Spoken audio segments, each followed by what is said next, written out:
concluding his first years.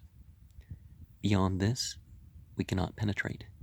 We only know that when a man achieves in a few years a great work, the influence of which lasts, he must somehow, through his previous life,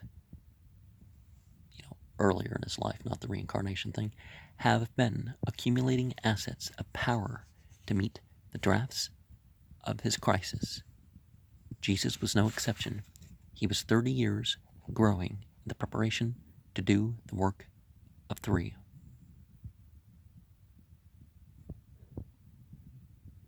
Well, everybody does their own work, so the work of one, but I know what they mean.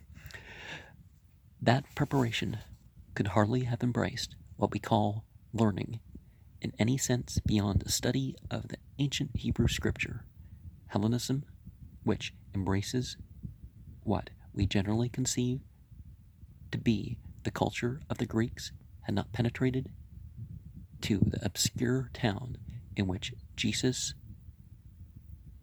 spent his early life. Indeed, it was discouraged by the Jews throughout Judea. In the Talmud of Jerusalem, Peah, but there's a dot, so I don't know what that's abbreviated from, 1:1. A story is told of a learned rabbi who, when asked at what time it was proper to teach a child the wisdom of the Greeks, replied, "At the hour when it is neither day nor night, for it is written of the law, thou shalt study it day and night." He must also have been previously preserved from what M. Renan happily calls the grotesque scholasticism at that time taught in Jerusalem, and which shortly after was embodied in the Talmud. He had no regular theological training, so the Mishnah and the Gemara combined became the Talmud, neither of which was actually binding. So you had an interpretive summary and the discussions that are about neither day nor night. Well, that's the twilight. The evening is a great time, and the dawn is a great time. So it's good not just to say such long prayers that you're up at the crack of dawn and you pray till the sun rises and you pause and be silent, and